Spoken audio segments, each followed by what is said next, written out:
అసలు పవన్ కళ్యాణ్ గారు ఏం మాట్లాడుతున్నారో ప్రజలకి కన్ఫ్యూజ్ అయిపోతున్నారు. పిఠాపురానికి వెళ్ళాడు నిన్న. నేను క్షమాపణ చెప్పాను, మీరెందుకు చెప్పను అని అడుగుతాడు. అప్పుడెప్పుడో అమ్మాయిల రేపులు జరిగినప్పుడు గమనించాను, బెత్తం దెబ్బలతో సరిచేద్దామంటాడు. ఇప్పుడు మనుషుల్ని చంపేసి క్షమాపణలతో సరిచేద్దామంటాడు. క్షమాపణలు కాదు, తప్పు చేసిన వాళ్ళకి శిక్ష పడాలి. ఆ తప్పు రిపీట్ కాకుండా చూసుకోవాల్సిన బాధ్యత నీకుంది. ఎందుకంటే ఈరోజు ప్రభుత్వంలో నువ్వు ఉన్నావు, డిప్యూటీ సీఎంగా నువ్వు ఉన్నావు,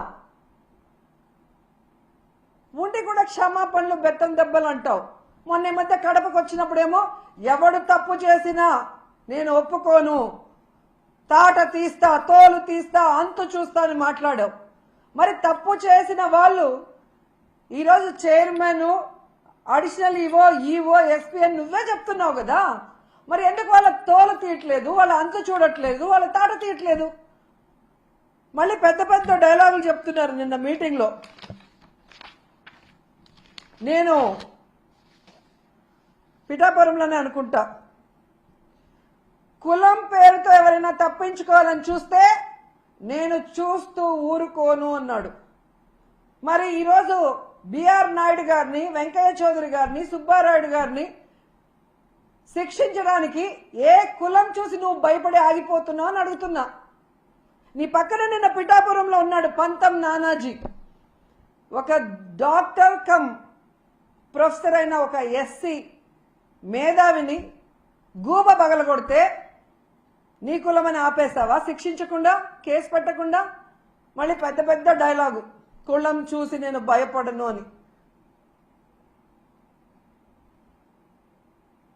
ఆ రోజేమో జరగని తప్పుని జరిగినట్టుగా లడ్డూలో కల్తీ జరిగిందని కాషాయ వస్త్రాలు వేసుకొని తిరుపతిలో నానా హడావిడి చేశారు. ఈ రోజేమో తప్పించుకొని తిరుగుతూ క్షమాపణ చెప్తే చాలంటారు. మీ ద్వంద్వ వైఖరి చూస్తున్నారు. ఏదైతే తెలంగాణలో సంధ్యా థియేటర్లో తొక్కిసలాటలో ఒక్కరు చనిపోతే 14 మంది, సినిమా హీరోతో సహా థియేటర్ యాజమాన్యం వరకు 14 మంది మీద కేసులు, క్రిమినల్ కేసులు ఫైల్ చేశారో, ఈరోజు చంద్రబాబు నాయుడు అవసరం లేకపోయినా కుప్పంలో మీటింగ్ పెట్టుకొని అఫీషియల్స్ని తిప్పుకొని ఇక్కడ 6 మంది ప్రాణాలు తీసి 60 మంది గాయాలకు కారణమైనందుకు ఆయనతో సహా టీటీడీ పాలకవర్గంతో సహా ఎస్పీతో సహా అందరి మీద క్రిమినల్ కేసులు నమోదు చేయాలని డిమాండ్ చేస్తున్నాం. ఈ దేశంలో ఉన్న అన్ని న్యాయస్థానాల్ని కోరుతున్నాం. దీన్ని సుమోటోగా తీసుకొని తప్పు చేసిన వాళ్ళ మీద కేసులు పెట్టి విచారించి శిక్షించండి అని కూడా మేము కోరుకుంటున్నాం.